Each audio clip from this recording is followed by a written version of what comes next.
Have you ever stopped to truly consider what you would do when the world as you know it ends?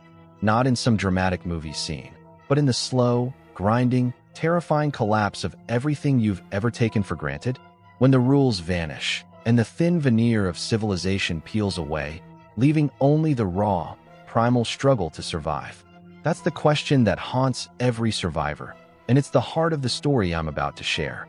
If that question resonates with you, if you've ever felt that chilling thrill of imagining the unthinkable, then you're in the right place. And if you enjoy diving into stories that explore the darker corners of human nature and the resilience of the spirit, then please hit that like button and definitely consider subscribing. It really does help keep these stories coming. And trust me, you won't want to miss what happens next. Now settle in. Let's descend into the shadows together. Let's ask ourselves, what happens when the world above crumbles, and the only hope lies buried deep underground? I used to wear a badge, heavy, polished brass, catching the glint of the morning sun as I patrolled my beat. It felt substantial, weighty with responsibility, a symbol of order in a world that, most days, seemed determined to descend into chaos even before the real chaos arrived. Now it's just a cold piece of metal tucked away in my pocket, a relic of a life that feels as distant as a half-forgotten dream. It doesn't mean much anymore. Everything changed the day the city buckled, collapsed under the weight of the zombie outbreak. It wasn't a sudden cataclysm, not initially. It was insidious, a creeping dread that started as whispers, then escalated into panicked shouts, finally erupting into full-blown pandemonium. One moment, I was Officer Daniel Hayes, badge number 742, a respected member of the force, tasked with maintaining order, mediating disputes, maybe chasing down a petty thief or two. The next, I was just another survivor. Daniel, just Daniel, scrambling, clawing, desperate to stay one step, just one agonizing step ahead of the relentless, ravenous tide of the infected. I was oblivious at first, patrolling my usual sector, dealing with the daily grind, a domestic dispute here, a shoplifter there. The radio chatter felt a little more frantic than usual, a subtle undercurrent of unease, but city radios always crackled with static and stress. It was just another Tuesday, or so I told myself. Then the first emergency alert hit, not on the police band, but blaring from civilian frequencies. Phones shrilled with the jarring emergency broadcast tone. Radio stations cut into their regular programming with urgent, breathless voices. Even the antiquated loudspeakers downtown, relics from some forgotten era of public announcements, sputtered to life. Emergency alert. Emergency alert. The synthesized voice was chillingly calm, utterly devoid of emotion, which somehow made it all the more terrifying. Zombie outbreak detected. Citywide. Seek immediate shelter. Do not attempt to evacuate unless instructed. Repeat. We'd practiced for scenarios, endless drills and simulations, riots, chemical spills, devastating fires, even terrorist attacks. My training was a litany of crowd control tactics, legal procedure, conflict de-escalation. Nothing, absolutely nothing, in those sterile training rooms or on the shooting range prepared me for the chilling reality of a swarm of the living dead. The phrase itself sounded ripped from some cheap horror flick, utterly absurd, until you heard it broadcast in that flat, emotionless voice, repeated and repeated until it clawed its way into your consciousness and refused to let go. The first few hours were pure, unadulterated chaos. It erupted like a volcano. People reacted with a primal mix of disbelief and terror, boarding up windows, hammering plywood over doors, a desperate, frantic scrabble for any semblance of security against an enemy they couldn't comprehend. The streets, usually bustling with the midday rush, became clogged with abandoned cars, monuments to sudden, terrified flight. The infected began to appear, at first in scattered, disoriented clusters, then in growing, shambling hordes.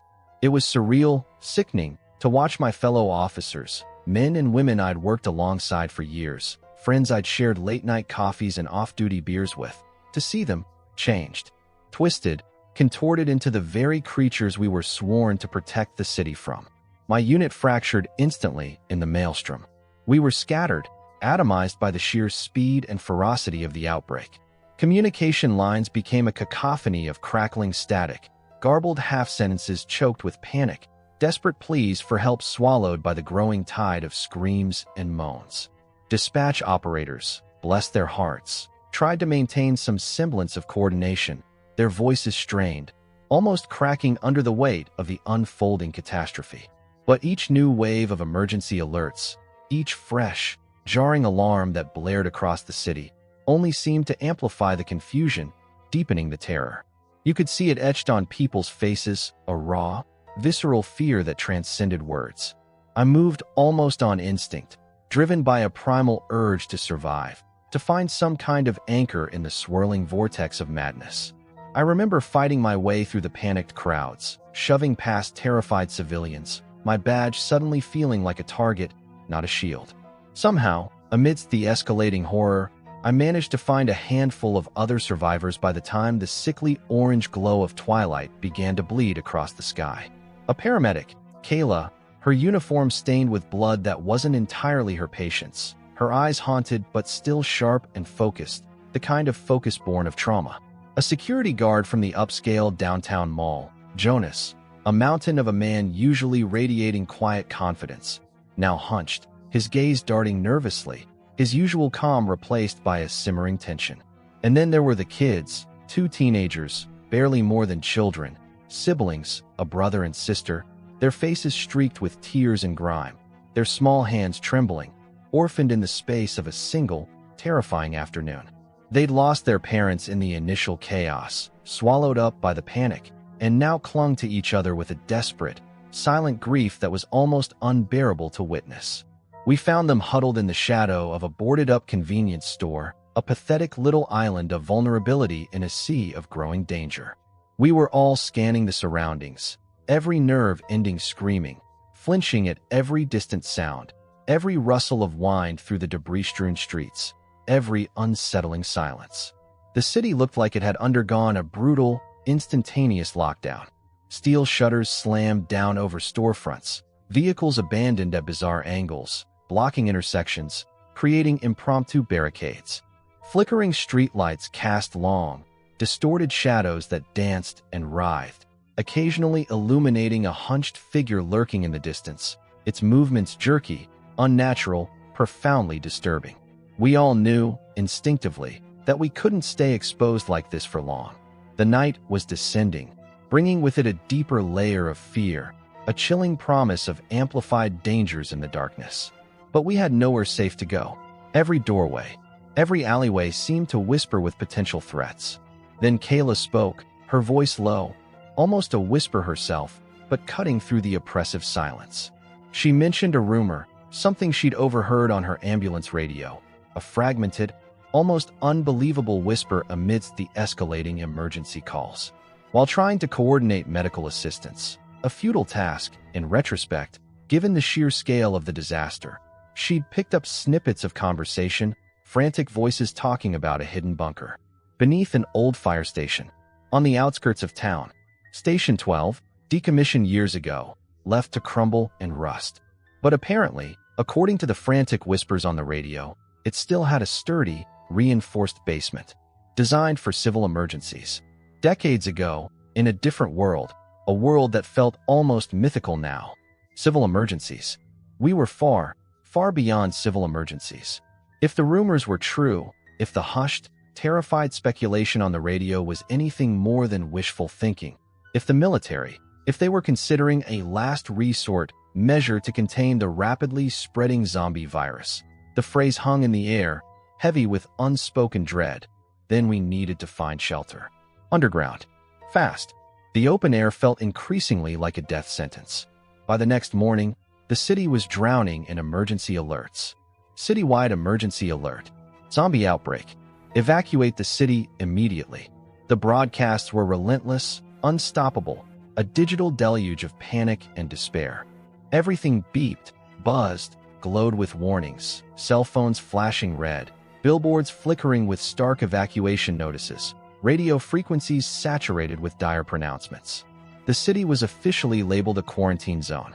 Words like containment and martial law were tossed around on emergency channels like grim confetti, empty promises in the face of overwhelming catastrophe.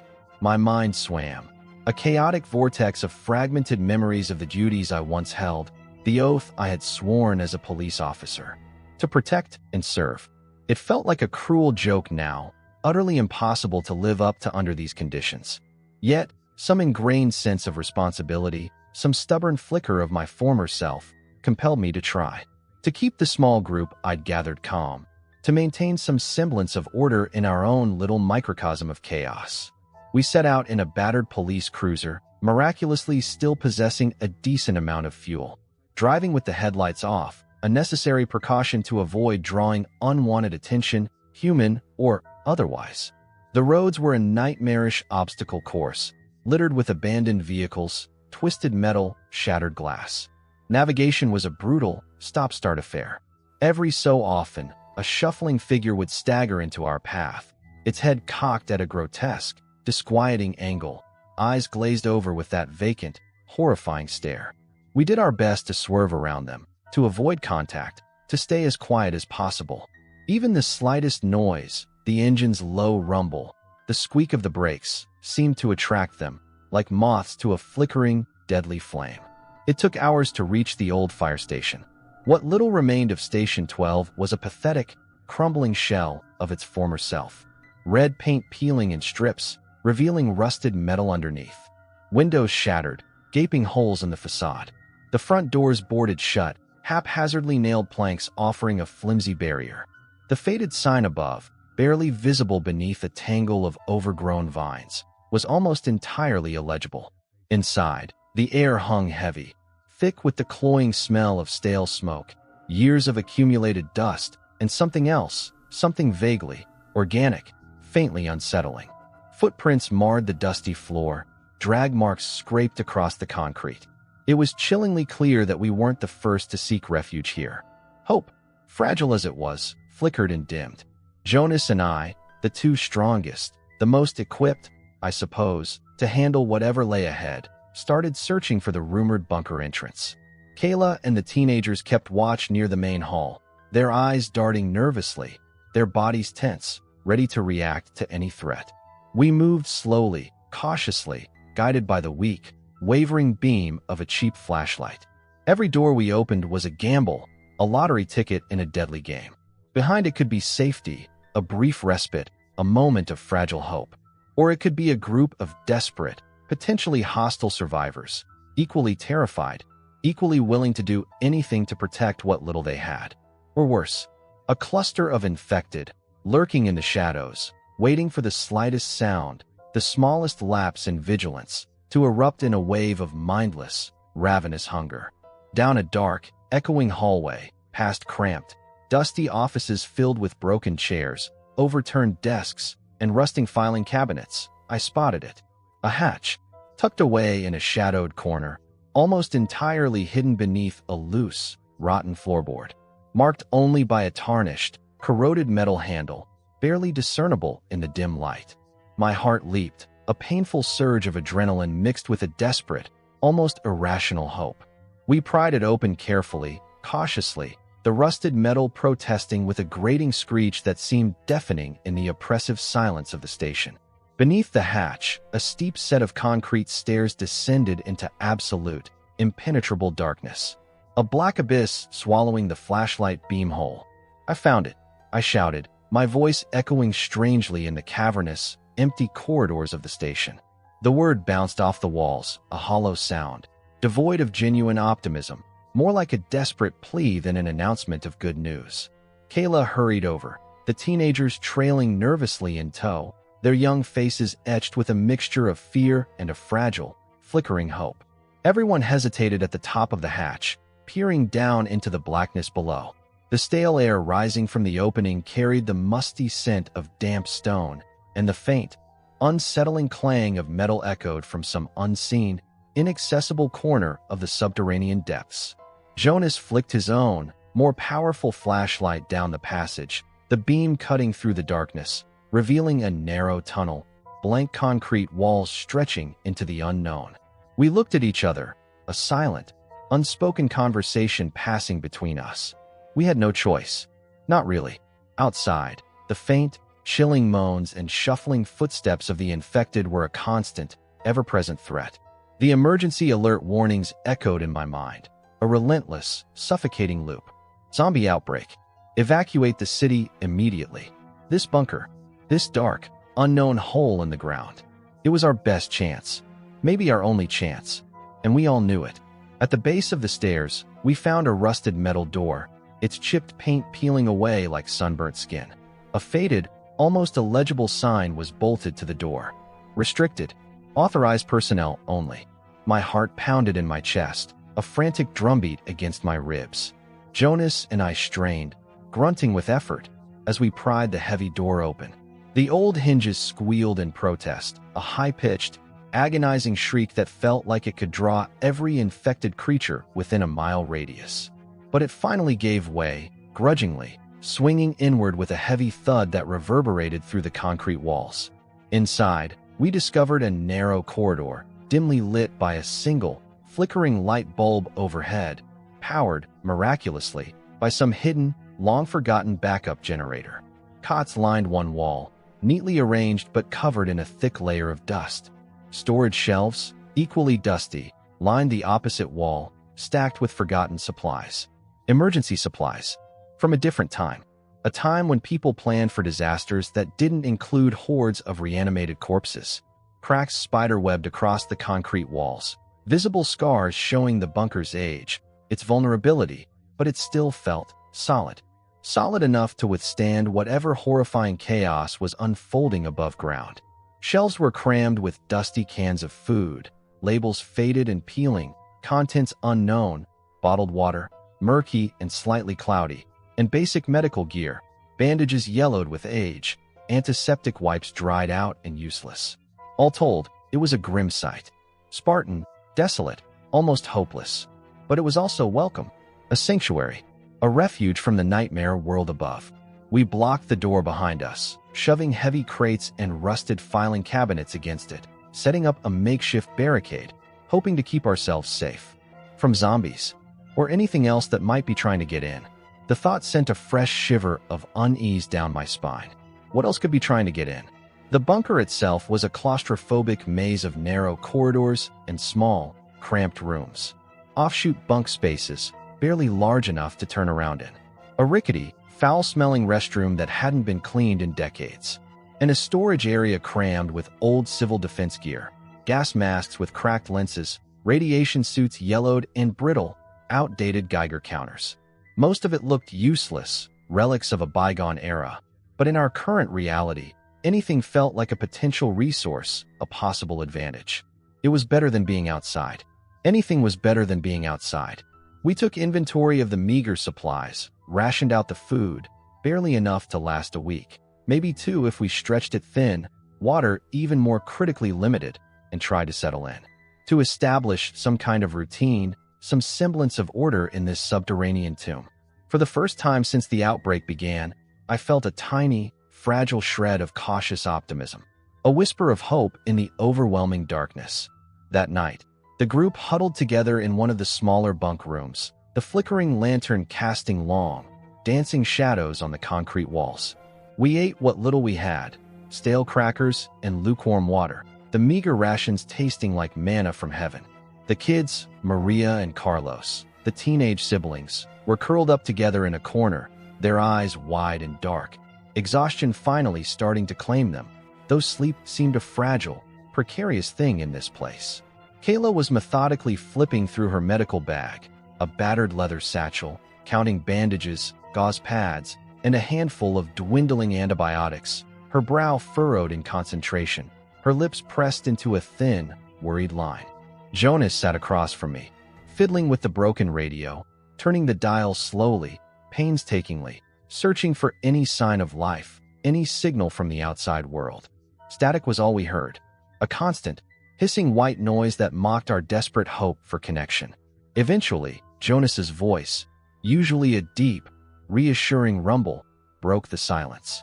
It was quieter now, laced with a tremor of fatigue.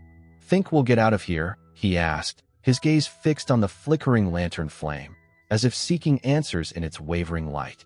His eyes were ringed with dark circles of exhaustion, his shirt stained with grime and sweat, his usual aura of quiet strength visibly diminished. None of us answered at first. The silence hung heavy in the air, thick with unspoken fears, with the chilling weight of uncertainty. I glanced at Kayla.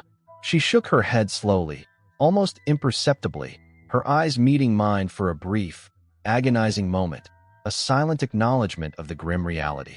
The teenagers offered no response, their faces pale and drawn, their gazes fixed on the floor.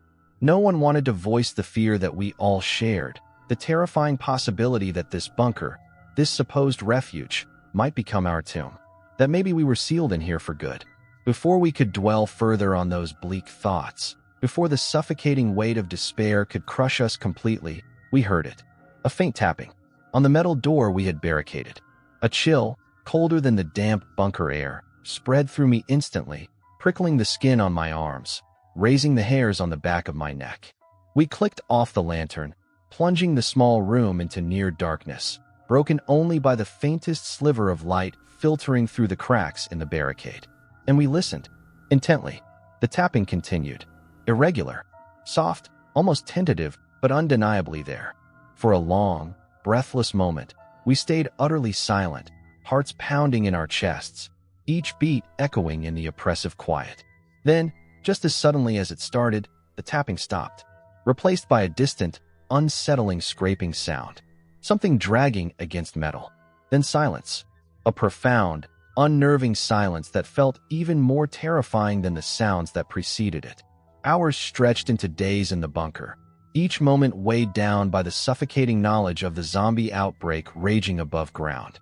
Now and then, we would hear distant rumbles, deep, earth-shaking vibrations that felt like thunder, or maybe heavy machinery. Perhaps the authorities were mobilizing, finally launching a coordinated response. Or perhaps bombs were falling. In other parts of the city, the old radio occasionally buzzed and crackled to life, spitting out fragmented emergency alerts, garbled warnings. Emergency alert. Public safety at risk. Infected quarantine. But we never heard a direct rescue call, no comforting announcement of a safe zone, no sign that anyone outside even knew we were here. Tensions began to rise among us, an inevitable consequence of being stuck in such close quarters, trapped in a pressure cooker of fear and uncertainty. Every little noise, every perceived slight, every unspoken suspicion could spark an argument, a sharp word, a simmering resentment. We tried to maintain order, to assign tasks, to create a sense of purpose in the claustrophobic confines of the bunker. Collect water from the condensation pipes that dripped sporadically from the ceiling. Catalog the dwindling food supplies, meticulously counting every can, every packet. Keep watch at the door, taking turns straining our ears for any sound from outside. But the ever-present dread of the undead lurking above, the crushing weight of our isolation, weighed heavily on all our minds, eroding our patience, fraying our nerves. One evening, Kayla pulled me aside, her voice hushed, conspiratorial. She was worried about Jonas. He'd been coughing periodically, a dry, hacking cough that seemed to worsen at night. And she'd noticed his hands shaking, a subtle tremor that was becoming increasingly pronounced. At first, she dismissed it as stress, the inevitable physical manifestation of prolonged fear and exhaustion. But her medical instincts, honed by years of emergency response, told her something else might be going on. Could he be getting sick? Was it just exhaustion, exacerbated by the damp, stale air of the bunker?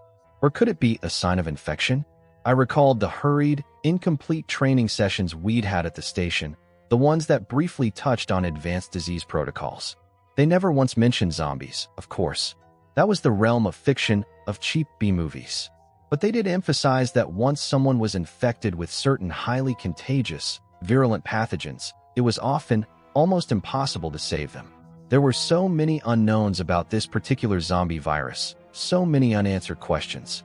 The emergency alert bulletins had all been vague, deliberately uninformative, designed, presumably, to prevent mass panic. Avoid contact with the infected. Seek immediate treatment if scratched or bitten. But Jonas had no visible wounds. No bite marks, no scratches. Could the virus spread some other way? Airborne? Through casual contact? The thought sent a cold dread pooling in my stomach. I tried to watch Jonas discreetly, to observe him without making him suspicious.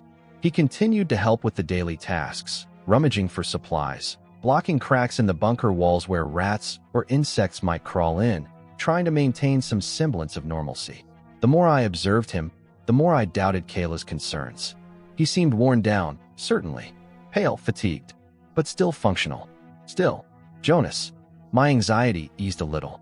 Maybe he's just exhausted, Kayla, I said, trying to sound reassuring, even to myself. We're all running on fumes. A day later, however, something shifted. Something undeniably, terrifyingly shifted. We were all awakened in the middle of the night, jolted from our fitful, uneasy sleep by the metal door rattling violently. This wasn't a mere tapping. This was forceful, frantic pounding. The entire bunker seemed to vibrate with it, the concrete walls humming, sending dust spiraling down from the ceiling in ghostly plumes. Jonas clutched his head, wincing, a low moan escaping his lips, mumbling about pain behind his eyes, a splitting, unbearable pressure. Kayla rushed to his side, shining her flashlight in his face, her expression a mask of alarm. He looked ashen, clammy, sweat beading on his forehead, his eyes glazed over, unfocused. The teenagers started to cry out of fear, their thin voices echoing in the cramped corridor, amplifying the sense of panic. I grabbed the heaviest thing I could find, a rusted metal pipe I'd salvaged from the storage room, a pathetic makeshift weapon, and approached the door, my heart hammering against my ribs, a frantic, erratic rhythm of fear. Whatever was on the other side of that metal door had finally ceased its assault. Abruptly, in the sudden, echoing silence, I could hear my own pulse throbbing in my ears, feel the cold sweat slicking my palms. I tried to steady my breathing, forcing myself to inhale slowly, deeply, pressing my ear to the cold metal of the door. Nothing. Utter silence. Beyond it, except the faintest scrape of movement. Barely audible, almost imperceptible. Jonas's cough worsened that night, rattling in his chest, raw and painful. He mumbled incoherently in his sleep, restless, tossing and turning, tormented by some unseen, internal struggle. Kayla stayed by his side, monitoring him, doing what little she could with the limited medical supplies, offering sips of water, cool compresses, silent comfort. But her eyes were filled with worry, a deep, gnawing fear that mirrored my own. She didn't dare voice her suspicion in front of the teenagers, but I saw it in her gaze, the chilling, unspoken question hanging in the air between us. Was Jonas changing? 2 days of tense, suffocating quiet followed the pounding on the door.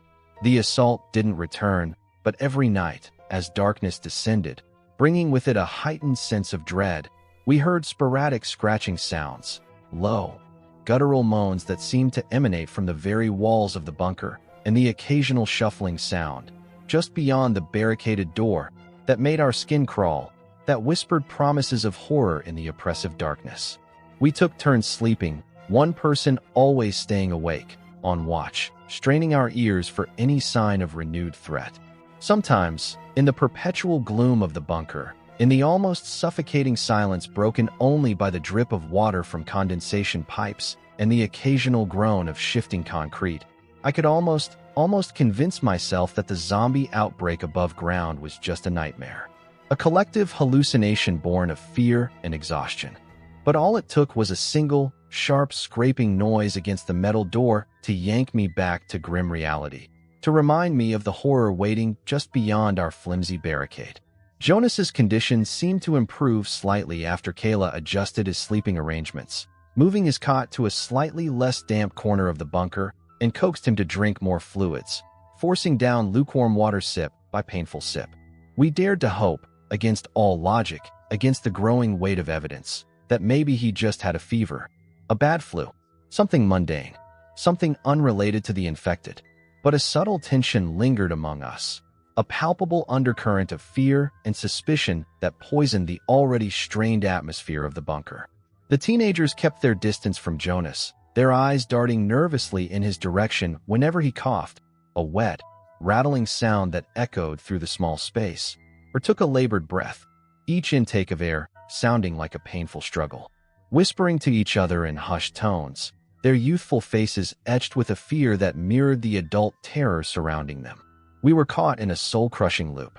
Rationing food, checking for structural weaknesses in the aging bunker, a futile exercise in manufactured purpose. Waiting, always waiting, waiting for rescue, waiting for a sign, any sign, that the zombie outbreak above had been contained, that some semblance of order, some whisper of hope, might still exist in the ravaged world above. But the rescue never came. Days bled into weeks, marked only by the dwindling food supplies, the increasing dampness of the bunker, and the oppressive, unbroken silence from the outside world. We feared the worst, that the city outside had been completely overrun by zombies, a lost cause, abandoned by any remaining authorities. We knew, or suspected, from the fragmented radio broadcasts, that a bomb might be dropped. A devastating, city-sterilizing measure to contain the seemingly unstoppable outbreak. Yet we had no confirmation. The bunker's thick concrete walls shielded us from the outside noise, from any clear indication of what was truly happening, leaving us trapped in a vacuum of half-knowledge, a suffocating fog of uncertainty. Eventually, cabin fever started to grip us, a slow, insidious erosion of our sanity. Small disagreements escalated into bitter arguments. Tempers flared over trivial matters. Kayla insisted we try to retrieve the radio from upstairs, venturing back into the fire station, a terrifying prospect, to see if we could somehow send out an SOS, a desperate message in a bottle cast into a digital ocean of static and silence. One of the teenagers, Carlos, the younger brother, fueled by a naive, desperate hope, wanted to attempt an escape. To climb back up the stairs, pry open the hatch, and run, blindly, into the ravaged city, citing how critically low we were running on fresh water, how our meager rations were dwindling to almost nothing. Jonas, though still weakened, seemed to be slowly regaining his physical energy, a deceptive resurgence that masked a deeper, more insidious change. He offered little verbal input in our increasingly fraught discussions, remaining withdrawn, almost detached. But I caught him staring at the bunker door for long stretches, his gaze fixed, almost drawn, as if he were listening for something beyond the cold metal, something he couldn't quite explain. One morning, I woke up to an unsettling stillness, a silence that felt heavier, more oppressive than usual. Jonas was gone. His sleeping bag was crumpled and empty. The old flashlight I had left near him, a small, unreliable thing, lay rolling on the concrete floor, its beam casting weak, dancing shadows. A cold dread washed over me, a sickening premonition of disaster. Alarmed, I roused Kayla, shaking her gently, her sleep-pale face etched with lines of exhaustion. We found the teenagers still asleep in their corner, oblivious to the unfolding horror. But Jonas was nowhere in sight.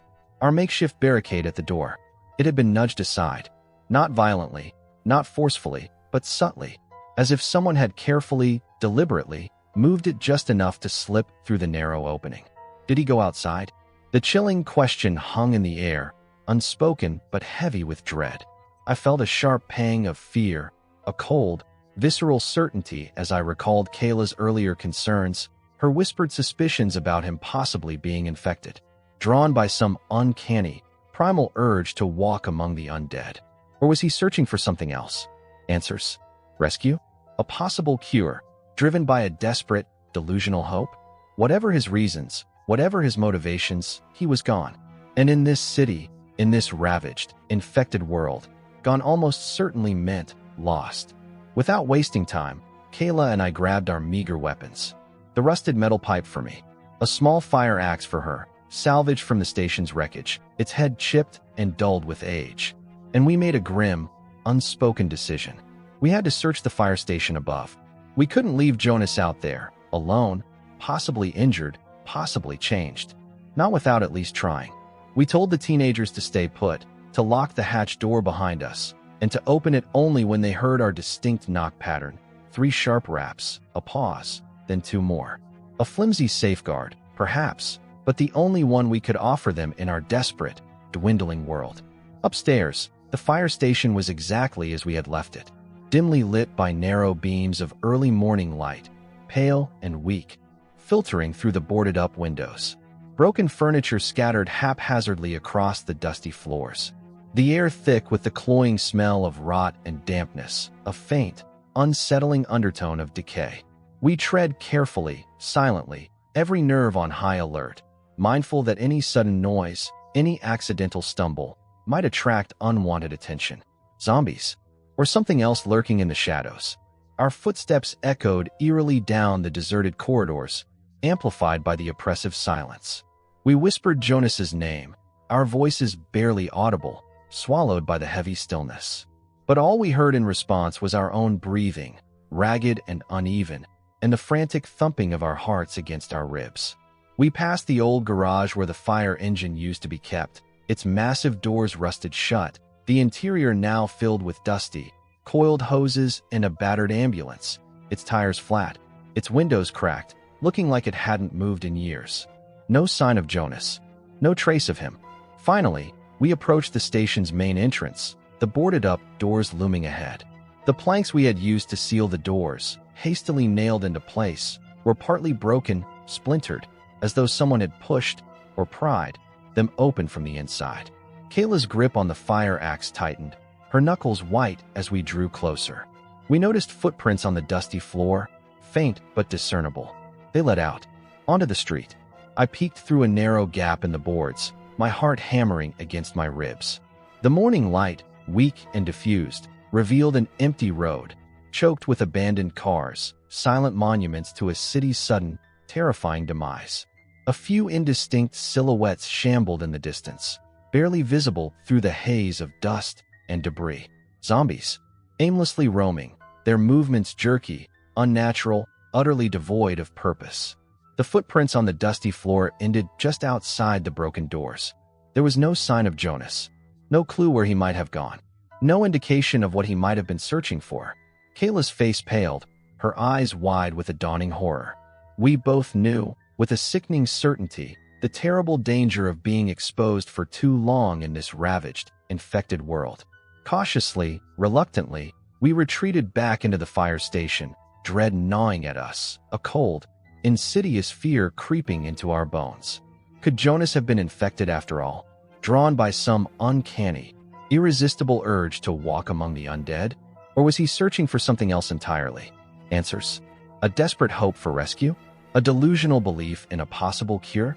Whatever his reasons, we had no way of knowing. No way of finding him safely in this city, this sprawling graveyard crawling with the living dead.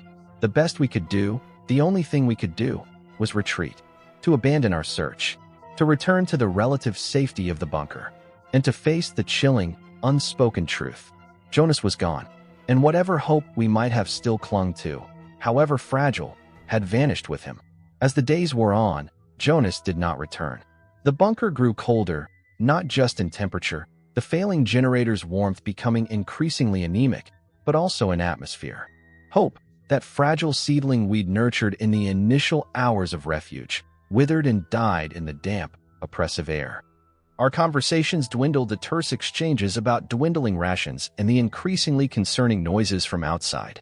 We heard more frequent thudding and scratching at the main door, the sounds escalating in intensity, becoming more insistent, more frantic, as if whatever was out there was growing more desperate, more enraged by our continued resistance.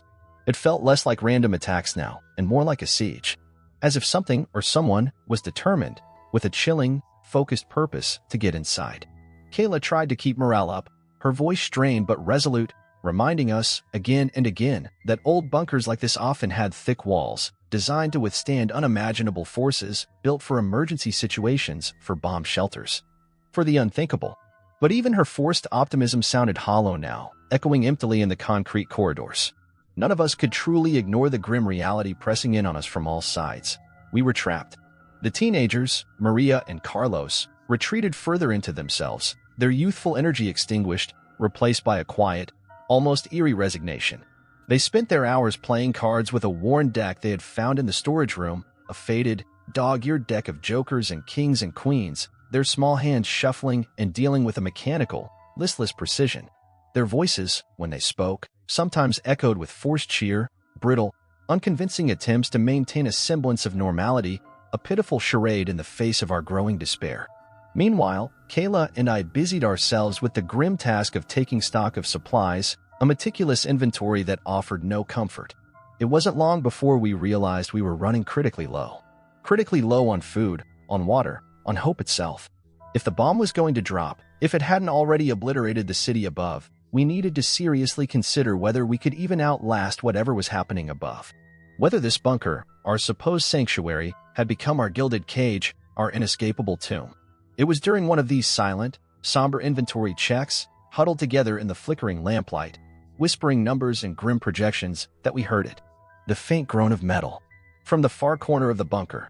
At first, I dismissed it, attributing it to the aging water pipes, the groaning sighs of the bunker settling deeper into the earth. But Kayla, her senses sharpened by her medical training, her ear attuned to the subtlest anomalies, stopped counting the dwindling packets of dried fruit. She held up a hand, silencing me, her brow furrowed in concentration. We listened, straining our ears in the oppressive quiet. The groan of metal came again, clearer this time, more distinct. And then a third time, followed by a low, dragging scrape. It wasn't the pipes. It was coming from the old access corridor, near the generator room. A part of the bunker we had never fully explored, a section we dismissed as irrelevant, assuming it led only to defunct machinery and forgotten storage. We exchanged uneasy glances, a silent conversation passing between us, a shared understanding of the potential danger, the unsettling mystery. I picked up my flashlight, its beam weak and wavering, a pathetic weapon against the unknown. The teenagers, startled by our sudden stillness, our alarmed faces, looked up from their listless card game, their eyes wide with apprehension. We signaled for them to remain where they were, to stay quiet, to stay safe. If that was even possible anymore. The corridor near the generator room was even more cramped, more claustrophobic than the rest of the bunker. A tight, narrow passage filled with a tangle of exposed wires, rusted fuse boxes clinging precariously to the damp concrete walls, and a labyrinth of corroded piping, hissing faintly, leaking droplets of condensation that pattered onto the floor. A low, monotonous hum resonated from the generator, a mechanical heartbeat that still, miraculously, powered our lone, sputtering light bulb, casting long, distorted shadows that danced and writhed on the damp concrete. Kayla and I moved cautiously, our footsteps echoing softly in the confined space, our senses on high alert, scanning every shadowed corner, every potential hiding place. The groan of metal came again, closer now, more insistent, followed by that unsettling scraping sound. This time, it sounded undeniably like something was scraping along the wall, or perhaps the floor, just beyond the next bend in the narrow corridor. We turned another corner, our hearts pounding in unison, and came upon it. A small hatch, in the ceiling, partially rusted open, its metal edges jagged and sharp, framed by a halo of deeper darkness above. A flimsy, rusted metal ladder, bolted to the wall, led up to the opening, disappearing into the blackness above. My heart pounded in my chest, a frantic, erratic rhythm of fear and morbid curiosity. It hadn't been visible before, hidden in shadow, recessed into the concrete ceiling, almost perfectly camouflaged against the dim, uneven lighting. The scraping sound grew louder, more persistent, now accompanied by a faint, almost rhythmic clanking. Something was up there, shifting against the metal edges of the hatch. With a trembling hand, I aimed the flashlight beam into the opening, the wavering light swallowed instantly by the impenetrable darkness above. All I could see was blackness, but the sense of dread, the oppressive weight of foreboding, was overwhelming. Every worst-case scenario flashed through my mind in rapid succession, more infected, somehow finding their way into the bunker through this hidden access point. Or perhaps, Jonas. Had Jonas somehow found another way back in? But in what state? Kayla gripped the fire axe tighter, her knuckles white, bracing herself, her eyes fixed on the dark opening above. Slowly, cautiously, we began to climb the ladder, the rusted metal rungs creaking ominously under our combined weight, each groan of the ladder amplifying the tension, the sense of impending danger. I strained my eyes, peering into the darkness above, trying to discern where the hatch led, what awaited us in the unseen chamber. At the top of the ladder, we found ourselves in a small, confined space, a rough-hewn chamber carved into the earth above the bunker, its concrete walls damp and cold to the touch. A rusted metal door, set into one wall of the chamber, was visible in the wavering flashlight beam. It appeared to open onto the street level, a hidden exit we hadn't known existed.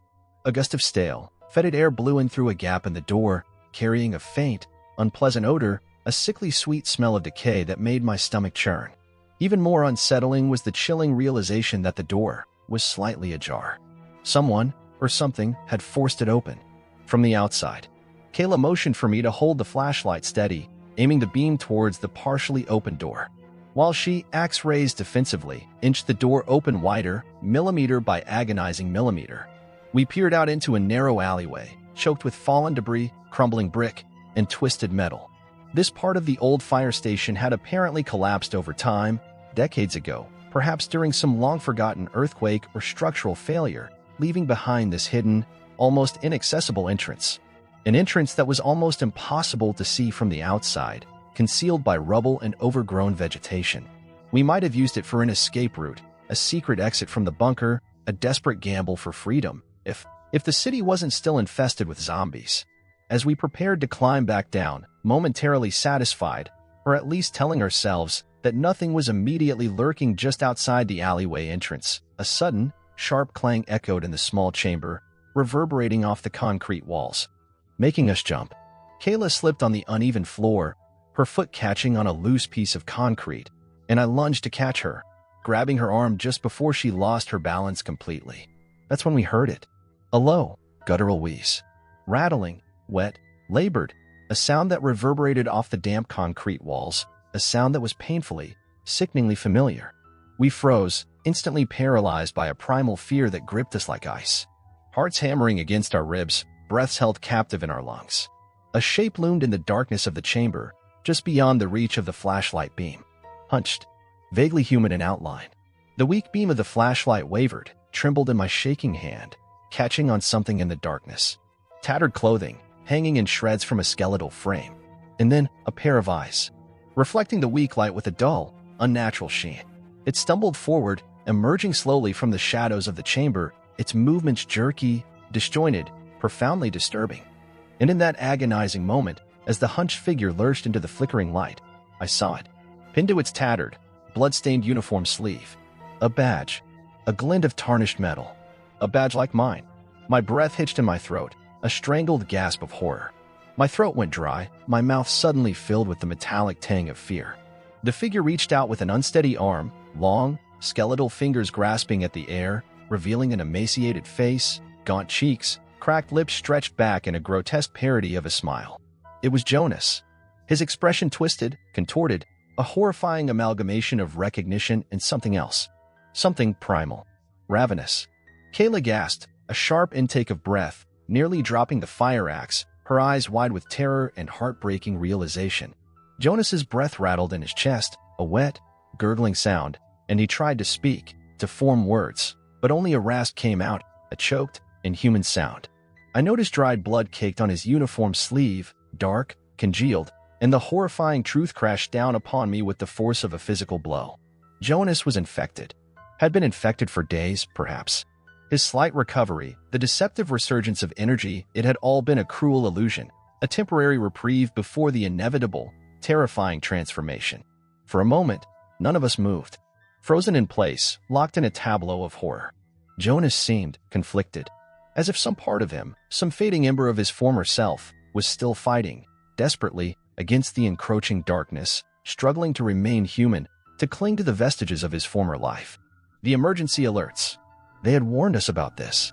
How the infected sometimes retain fleeting memories, fragmented emotions, echoes of their past selves, before fully succumbing to the virus, before the last vestiges of humanity were extinguished, replaced by the mindless, insatiable hunger. Then his face contorted further, twisting into a mask of pure, ravenous hunger. His eyes rolled back in his head, revealing bloodshot whites. He lurched forward again, snapping at the air with his teeth, a guttural growl rumbling deep in his chest. Kayla raised the fire axe defensively, her hand shaking violently, tears welling in her eyes, blurring her vision. My flashlight shook in my grip, the beam dancing wildly across the chamber walls, illuminating the horror unfolding before us. We couldn't let him wander free. Not inside the bunker. Not with the teenagers still huddled below, vulnerable, unsuspecting. Not with our dwindling supplies, our precarious refuge teetering on the brink of collapse. But this was Jonas, our friend. The man who had helped us survive this far, the quiet, strong presence who had offered a sense of stability in the escalating chaos. My mind raced, frantically, desperately, searching for an answer, a solution, any way out of this impossible situation. Remembering the oath I'd taken years ago as a police officer, the solemn promise to protect, to serve. Yet what could I do to protect Jonas now? From a fate that was already sealed, from a horror that had already consumed him from the inside out? Jonas managed another guttural growl, his eyes rolling back further, almost disappearing into their sockets, his body convulsing with a sudden, violent tremor. He lunged again, faster this time, forcing Kayla to sidestep quickly, narrowly avoiding his grasping hands. "Kayla, move back," I yelled, my voice cracking with fear and adrenaline, stepping between them, raising the flashlight like a pathetic shield. Another lunge. He was on me now, his fetid breath hot on my face, the stench of decay filling my nostrils, making me gag. I had no real weapon, just the useless metal pipe strapped to my belt, a symbol of defiance, not defense.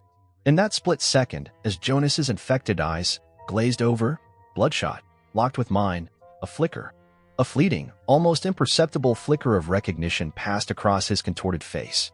A ghost of the man he once was, trapped within the monstrous shell he had become. Then, just as quickly as it appeared, it was gone, extinguished, replaced by the vacant, mindless stare of a zombie. I don't want to detail what happened next. The memory is too raw, too painful, too deeply etched into the darkest corners of my mind. I'd rather not relive it, not dissect the agonizing choices we were forced to make, the desperate, brutal actions we were compelled to take. Let's just say, Kayla and I made a choice born of necessity, of fear, of a desperate, primal urge to protect the living. A choice we still question to this day, a decision that haunts my waking hours and invades my nightmares, a shadow that will likely cling to my conscience for the rest of my life. We couldn't risk Jonas attacking the teenagers, not in the confined space of the bunker. We couldn't risk him drawing more of the infected into our fragile sanctuary. We were trapped in that small, subterranean chamber, forced to do something no one should ever have to do to another human being, especially not to a friend. The aftermath was silence. A profound, echoing silence that cloaked the bunker, heavier, more suffocating than any silence we had experienced before. Kayla was trembling, her entire body shaking uncontrollably, the fire axe clattering to the concrete floor. And I felt numb, a chilling, all-encompassing numbness that crept through my entire body, a void where grief and horror and guilt should have been. We climbed back down the ladder, our movements mechanical, robotic, our faces blank, devoid of emotion. Sealed the hatch behind us, jamming the rusted mechanism as best we could, as if flimsy metal could truly contain the horror we had just unleashed, or the grief we now carried. And returned to the main area of the bunker, to the teenagers waiting below, their eyes wide, expectant, searching our faces for answers, for reassurance. But we offered only brief, hollow reassurances, mumbled words that tasted like ash in my mouth. We didn't share the details of what had happened in that small chamber above. Some burdens, I knew instinctively, were too heavy to share. The next few days passed in a blur, a numb, dreamlike haze of routine and fear. The tapping and scraping at the main door grew less frequent, almost ceasing entirely, replaced by an unsettling quiet that felt, in some ways, even more unnerving than the attacks. But every noise, every creak of the aging bunker, every drip of water, made me flinch, jump, my nerves stretched to the breaking point. At times, in the oppressive silence, in the suffocating darkness, I thought I heard Jonas's voice, calling from somewhere deep within the bunker. A faint echo in the corridors, a whispered murmur in the stillness. But it was just my guilt, I knew, playing tricks on my mind, manifesting into ghostly echoes, phantom sounds in the oppressive quiet. Shortly after, we heard it. A thunderous roar from above, one that shook the bunker so violently, so intensely, that pieces of the ceiling crumbled, raining down on us in a shower of dust and debris. A deep, rolling rumble followed, an earth-shattering vibration that felt like an earthquake, but sustained, prolonged, echoing through the very foundations of the earth. Perhaps the rumors had been true. The last resort. A massive aerial strike. To sterilize the city of the infected. To wipe the slate clean. To eradicate the horror with fire and fury. The bunker walls held, miraculously, enduring the violent assault from above. But dust and debris showered down on us for hours, coating everything in a thick, suffocating layer of grit. By the time the tremors subsided, when the roaring ceased and the shaking stopped, everything was eerily, unnervingly quiet. The emergency alerts, the fragmented broadcast we occasionally heard on the old radio, went silent, cut off abruptly. replaced by static. A vast, empty void of white noise. In that profound stillness, in the echoing silence that followed the devastating roar from above, we realized something else. Something even more immediate, more threatening. Our generator. It was dying. The fuel supply, we guessed, must have been damaged by the tremors, ruptured by the force of the explosion, or whatever cataclysmic event had just unfolded above. The lone light bulb flickered ominously, casting long, erratic shadows that danced and swayed, threatening to plunge us into complete darkness. The musty air in the bunker grew heavier, more suffocating, the failing ventilation system gasping its last breaths. Each of us knew, instinctively, what the failing generator meant. Our time in the bunker was limited. We had two paths now, stark and terrifying in their simplicity. Stay locked inside, in an increasingly hostile environment, our supplies dwindling, our air growing stale, waiting for the darkness to claim us. Or attempt to venture out. Into a landscape we could only imagine, a world possibly swarming with the undead, or utterly devastated, reduced to rubble by that massive strike. Kayla and I argued in hushed whispers, our voices barely audible above the drip of condensation and the labored breathing of the teenagers, trying not to alarm them further, trying to maintain some semblance of calm in the face of our own mounting panic. They deserved a chance at a better life, however slim, however improbable. But we had no guarantees, no promises, no idea if anything better even existed above ground. The city might be in ruins. The zombies could still be roaming, scattered but not eradicated, perhaps even more enraged, more desperate, driven by hunger and chaos. If the bombing, if it even was a bombing, wasn't complete, wasn't truly sterilizing.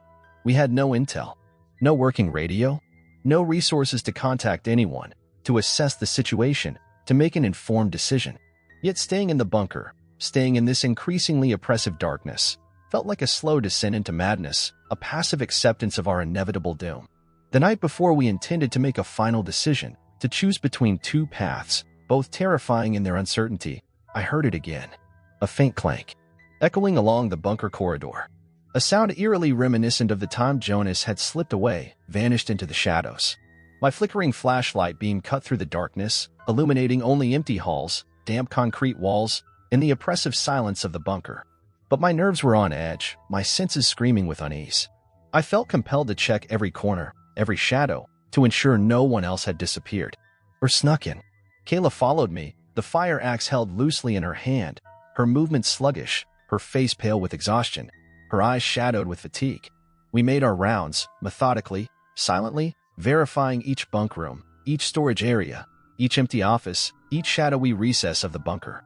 Everything was secure, or appeared to be, but that faint clank persisted.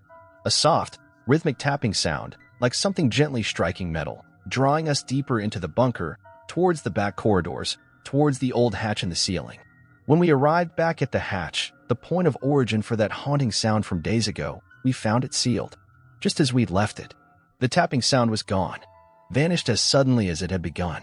An oppressive silence pressed in around us, broken only by our ragged breaths and the distant, erratic sputtering of the dying generator.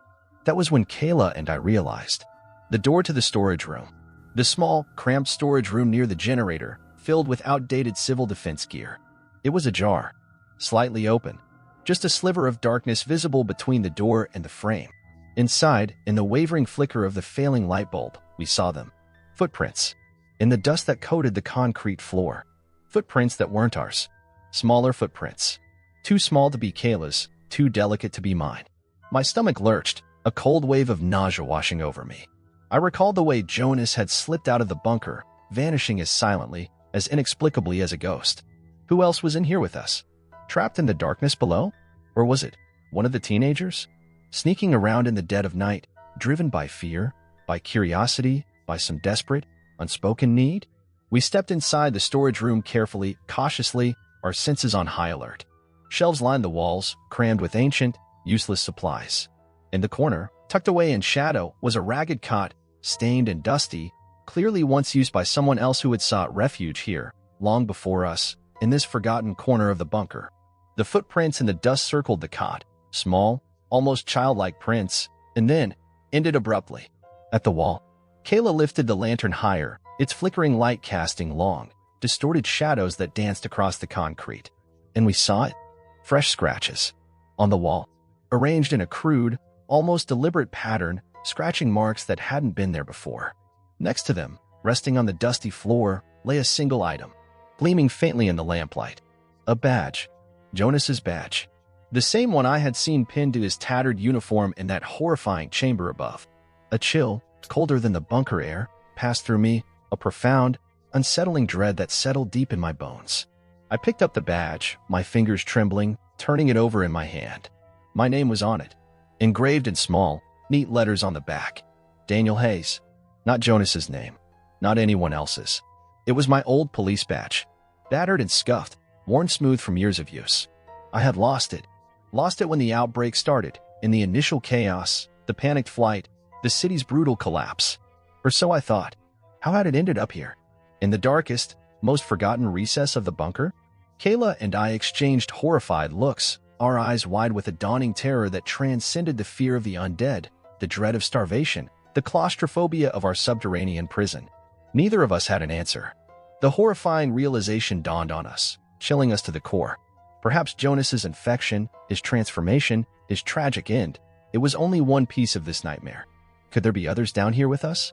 Other survivors, hidden in the shadows, lurking in the unexplored depths of the bunker? Or worse, other infected, somehow finding access through hidden passages, through forgotten tunnels, infiltrating our supposed sanctuary, turning our refuge into a hunting ground? Or was the bunker itself playing tricks on our minds, amplifying our guilt, our fear, our grief, twisting our perceptions until we couldn't distinguish reality from hallucination, until the darkness below became a reflection of the darkness within? We retreated to the main corridor, shaken to our core, our nerves frayed, our sanity teetering on the brink. We vowed to stay together, to remain vigilant, to watch each other's backs until morning. The teenagers were asleep, huddled together in their corner, thankfully unaware of our terrifying discovery in the storage room. The night dragged on, each minute stretching into an eternity, punctuated by an oppressive silence, broken only by the drip of water, the creak of the walls, every sound amplified by our heightened senses, each noise feeling like a potential threat. Kayla dozed off at some point, slumped against the cold concrete wall, her breath shallow, her sleep clearly restless. But I stayed awake, turning the badge over and over in my hands, the cold metal a chilling weight against my palm, remembering the early days of the zombie outbreak, the blaring emergency alerts that had turned our world upside down, the slow, grinding descent into chaos. Eventually, exhaustion, sheer, bone-deep exhaustion, caught up with me. My eyelids grew heavy, my thoughts began to blur, the line between reality and nightmare dissolving. I closed my eyes, the badge clutched tightly in my hand, and let the darkness of sleep take me, a fragile, uneasy surrender to the unknown terrors of the night. I awoke to Kayla gently shaking me, her hand on my shoulder, her touch urgent, insistent. Her face was pale, drawn, her eyes wide, almost frantic. "Listen," she whispered, her voice barely audible, pointing to the ceiling above us. From above, from the fire station above the bunker, we heard it. What sounded like footsteps. Faint, muffled, but undeniably footsteps. Moving slowly, deliberately, across the floor above us, across the deserted rooms of the fire station. It was impossible to tell if they were human, or something else. The steps paused, directly above our hatch. A chilling, agonizing silence descended, broken only by the frantic pounding of our hearts. Then, the footsteps continued, moving farther away now, fading into the distance. We waited, frozen in place, hearts hammering against our ribs, breaths held captive in our lungs, straining our ears, listening intently, until all was quiet again. Until only the oppressive silence of the bunker remained. That morning, as the weak light of dawn struggled to penetrate the gloom of the bunker, we gathered what little courage we had left, the dregs of our dwindling hope. The generator was near dead, sputtering, wheezing, threatening to give out completely at any moment. The bunker was growing colder, damper, more oppressive by the hour. We had to decide, to stay and face a slow, agonizing end in the darkness below, or to try our luck above ground, to venture out into the unknown, to confront whatever horrors awaited us in the ruins of the city. The teenagers, fueled by youthful desperation, argued vehemently for leaving, their voices thin but insistent. And Kayla, her pragmatism warring with her own fear, reluctantly agreed. She believed, or desperately wanted to believe, that help might still come from outside the quarantine zone, that there was still a chance, however slim, of rescue. Or at the very least, we could scavenge, search for better supplies, for a more sustainable source of food and water, for some kind of hope. Part of me was terrified of what we might find above. What if the city above was nothing but rubble, a wasteland of fire and ash? What if more infected roamed the ruins, scattered but not destroyed, even more dangerous, more desperate, drawn by the slightest noise, the faintest scent of life? Yet something else, something deep within my gut, told me the bunker was no longer safe. The scratches on the wall, the reappearance of my old badge, Jonas's tragic fate. These unsettling mysteries weighed heavily on my mind, whispering warnings in the darkness. Perhaps we had already stayed too long. Perhaps the true danger wasn't outside, in the ravaged city, but within these concrete walls, in the shadows of our own fears and unanswered questions. We packed our meager belongings, distributing what little food we had left, dividing the dwindling water supply as evenly as possible. Kayla checked the teenagers' health, her medical gaze assessing their pale faces, their shadowed eyes. They were rattled, understandably, but physically uninjured. At last, the moment we had both dreaded and desperately longed for arrived. We approached the metal door that led up to the fire station, the barricade we had erected feeling flimsy, pathetic in the face of the unknown horrors beyond. My hand trembled on the makeshift barricade, hesitating, reluctant to push it aside, to take that final, irreversible step into the darkness beyond the bunker. Outside lay a world we no longer recognized, a world possibly blanketed with the ash and debris of an explosion, ravaged by fire, overrun by the undead. Yet inside, here in the shadows, in the oppressive silence of the bunker, the memories of what had happened below the hatch, the chilling mystery of the badge, the lingering ghost of Jonas, these horrors would remain with us forever. With a deep breath, a silent prayer, a desperate plea for some unseen force to guide us, protect us, we pushed the barricade aside. The metal door groaned open, its rusted hinges protesting with a long, agonizing shriek. Immediately, a cold draft swept in, carrying the faint, acrid scent of charred wood, the metallic tang of smoke. No moans, no immediate sign of a horde, only silence, heavy, expectant. We motioned for the teenagers to follow, their young faces pale and drawn, their eyes wide with a mixture of fear and fragile hope. Slowly, cautiously, we began ascending the stairs, climbing back towards the world above. The fire station corridors were dimly lit by pale, filtered daylight, dust particles floating in the air like ghostly snowflakes. The smell of charred wood drifted from somewhere outside, a faint, acrid scent that stung my nostrils, a grim reminder of the city's destruction. In the distance, far off, almost swallowed by the silence, I heard it. A faint siren wail. Lingering, mournful, a ghostly echo of the city's lost attempts at order, a haunting lament for a world that was gone. Kayla, the teenagers, and I paused at the fire station door, the heavy wooden doors gaping open, broken hinges hanging loose. Glancing at each other, a silent, unspoken farewell passing between us, a shared acknowledgement of the unknown terrors, the fragile hopes that lay ahead. This was it, our step into whatever remained of the world post-outbreak, into the ruins, into the silence. And this is where I must leave my account unfinished. We made our choice that day. We stepped out of the bunker, into the uncertain light of a ravaged dawn. But I won't tell you how it ended, or what we found among the ruins of our city. The rest, that is another story, perhaps a story for another time. The only thing I can say for certain, the only truth that echoes in the silence of my memory, is that the bunker still exists. Beneath that old fire station, on the outskirts of town, silent and brooding, a concrete tomb filled with memories that refuse to die. If you ever come across an emergency alert broadcast about a zombie outbreak, if you ever find yourself near that old, derelict Station 12, remember our story. Remember that even underground shelters, built to protect, to offer refuge from the horrors of the world above, can become prisons. Prisons of fear, prisons of the mind.